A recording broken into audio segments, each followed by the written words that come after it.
Next on the MARR Army Rock Show, I'm going to say we have Golden Horns award-winning band Lansdowne with us, at least 4/5 of the band with us, I believe, tonight on the Rock Show. They are, of course, the great Boston band that we love so much here at the show. They've just dropped a brand new single called Bend the Knee. Guys, welcome to the show. Hello! It's so good to talk to you all again, and I want to really talk a lot about the new song, but before we do that, reflect back a little. You know, we had the pleasure of going out to Las Vegas and seeing you at Scars and Stripes. Talk a little bit more about that festival and what that experience was like. It was really hot. It was ridiculously hot. I think I actually had heat stroke and I passed out after the show. So aside from being hot, it was really pretty amazing to honor our troops in that fashion. You know, as everyone's aware, some bad stuff went down recently there. So, you know, we felt really good about being able to give the fans a great show. And, I don't know, we played with some old friends as well. So we're just so blessed to be able to do it. So, hey, the single's out right now. It's called Bend the Knee. Listened to it a bunch of times today. So tell us a little bit more about the tune. How long has this thing been in the making? All right, so trying to think of how long. 6 years. No, it's been about a year and a half since I sat down to write the words. I came off of, I think it was season 6, and I just couldn't think of anything else. All I was thinking about was, you know, dragons and battles and stuff. And so I brought this over to the band and we started putting it together. And, you know, when we were done with it, we were real happy with it. You know, we're real geeks over the show, but it also kind of helped us decide, let's write some heavier music. So it's kind of a flag in the ground for us to be able to say, you know, we're moving forward with some heavier sounds. We're just excited to play it live. So we're going to premiere it live this Saturday with our buddies over at Prospect Hill. And we're hoping everybody likes the track. Now, you were talking about referring to a show, so elaborate a little more for folks that may not know. What show are we talking about, and how did you pick some of the scenes that were on your little mini countdown you were doing as the release? Sorry, we're at the studio. Hang on 1 second. Yeah, we got some loud music going on. You know, we've got some great partners at Mungo Creative Group. It's a creative agency out of New York. They work with a whole bunch of different brands like American Express. They do some good stuff. You know, MLB, and since Glenn runs that company, he was able to put that stuff together for us. I don't know. I just really like the Khaleesi. Yeah, that was my favorite one. I think that was day 2 or 2 days ago, or whatever. Yeah, we had a little bit of a miscount. Yeah, someone put day 5 on day 4. Started a day late. Yeah, yeah, 5 days. I'm like, wait a second. Derek from Prospect Hill is also here. Say hi, Derek. Hello. Oh, hey, Derek. What's going on, man? He's how you doing? What's up, buddy? Hey, so I'm doing real good. So, hey, let's talk a little bit more about the tune now. We're adding that to our Golden Dozen this week. It's a great release. And who was your producer on this one? Oh, good old Johnny Showtime, and the person that you just Derek. Prospect Hill. Yeah, Sean and Derek tagged this one. You know, we've been doing a lot of different stuff over the years where we've been kind of having time off and trying to figure out what we want to put out next. And Derek and Sean have gotten really good with the songwriting stuff and the production stuff, and we think they killed it. Absolutely great job on this release. Now, with the release of the single, I don't want to push you guys too fast, but folks are going to want to wonder, are we anticipating either an EP or a album in the offing here? Yeah, so we're going to do it a little differently than traditional. We're going to release songs either one at a time or we're going to release them in clusters. And all the songs are going to have been done with Derek and Sean over at Red 13 Studios in Framingham, which is outside of Boston. And, you know, we just don't feel the need to release a traditional 12-song or 10-song record. We want to release things little by little, keep a lot of content out there for everybody, keep everybody engaged. And we probably got 10, 12 songs. Yeah, about 12 songs. Done. So you can't have them. We've got them. Never got that. So let's talk about, you were just alluding to the fact that it's a little bit harder side of the band than we've seen in the past. So is that energize you guys a little bit more to kind of take the turn in that direction? Yeah, it's intentional. I mean, when we took some time off, we were trying to figure out directions, mood, just subject matter and stuff, and this seemed to really come together for us the most naturally. I don't know. I think the happier we are as a band, the more dark music we write for some reason. Makes us feel good. Yeah, it just felt right, and it'll be relatively heavy moving forward. Now, you mentioned, you got a show with Prospect Hill. In a way, it's kind of like a dual rebirth for, so you guys go back a long way with each other. I mean, I think, Josh, you were even in it for a while, weren't you, Josh? 10 years, yeah. I used to, I helped them out for a little while, back and forth, probably half a dozen times over the past 10 years. And now, finally, Derek gets to repay that and help us out. Derek's going to play with us. Mike's on tour right now.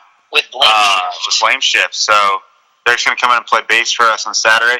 But yeah, no, I mean, we've been around for a minute. I think the time off was really good. We had spent, 7 years together, 8 years together. As most of you guys know, I have a young family, and I just really wanted the opportunity to be a dad. So I appreciate everybody giving me the ability to do that. The guys are real understanding, and now it's time to start out a little bit more music. So you mentioned Mike out on tour with Blame Shift. I was going to ask you that question. You said who was filling in. I was going to say, what's a band practice like without Mike LaRoche in the room? Yeah, right. It's a little different, but we got someone that fills spots really good. Derek fills Josh's spots really good. Oh yeah. So everything's great. Excellent. No, it's good. I mean, we miss Mike, of course, but that kid lives to play music, and he had an opportunity to do some stuff with some great friends, and we totally embrace that. We're all in a really good place in our lives, man. Like, we all get along great. We're enjoying the music we're making, and if we're not on tour or on cycle, I mean, we're doing whatever we want.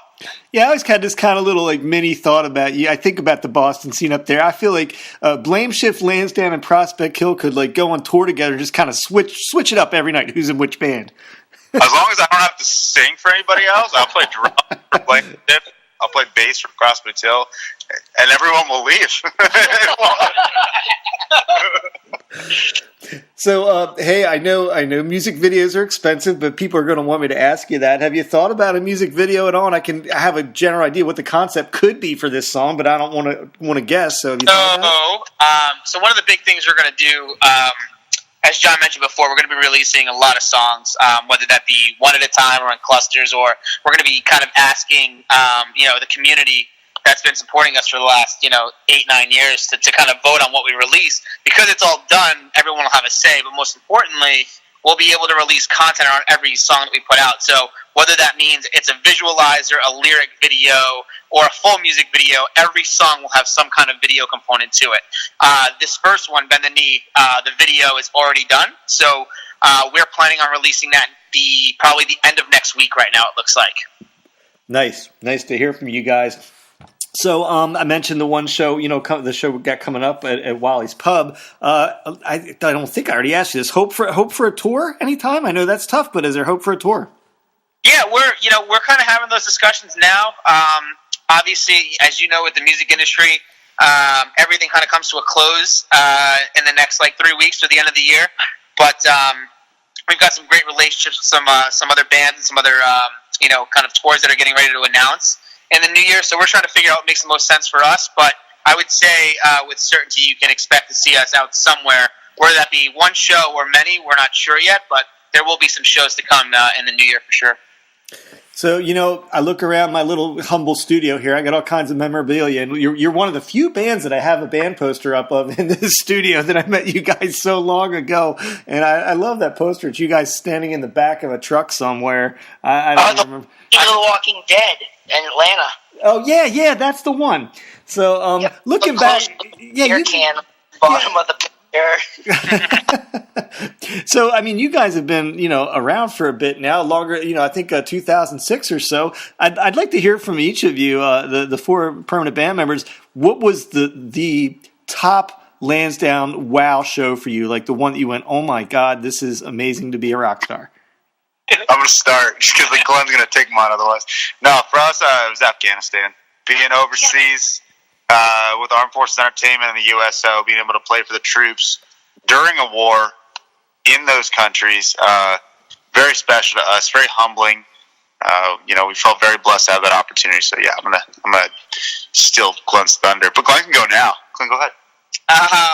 Well, considering I can't use that as my answer, I would say for me it was, and this is more of me geeking out to like high school, is when we played and opened for Creed at the Verizon Wireless Amphitheater. Nice.